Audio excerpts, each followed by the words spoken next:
Il était deux fois deux royaumes qui se faisaient la guerre depuis la nuit des temps. Un jour d'entre les jours, l'un d'entre eux emporte la bataille. Il arrive à enfermer son ennemi dans un cachot.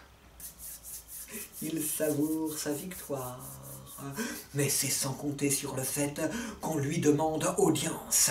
Pas n'importe qui, la fille du roi prisonnier. Il la fait entrer et voit une très jolie jeune femme. Dommage qu'elle soit la fille de son père. Il l'aurait bien épousée. Félicitations au grand roi, mais ceci n'était qu'une bataille. La guerre ne s'arrêtera jamais. Je pense qu'il est grand temps de parler enfin de la paix. La paix?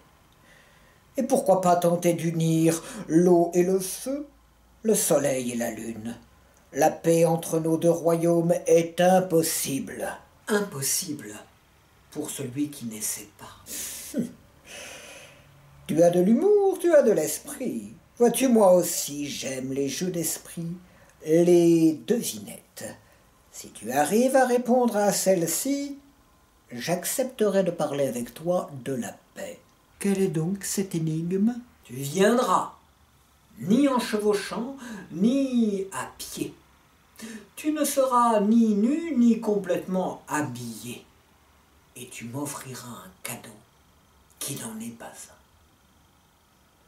Elle fait demi-tour sans un mot et il regrette de voir partir cette si belle jeune femme. Le lendemain matin, contre toute attente, elle arrive, ni à pied, ni en chevauchant, elle est sur le dos d'un chien géant. Elle n'est ni nue, ni totalement habillée, elle est enroulée dans un filet de pêche. Elle descend de sa monture, s'approche du roi, ouvre la main, un oiseau s'envole. Un cadeau qui n'en est pas un. Dès lors, il commence à parler de la paix. Depuis ce jour, ces deux royaumes ne se font plus la guerre. Normal, ils ne font plus qu'un. Ils se sont mariés et ils vivent en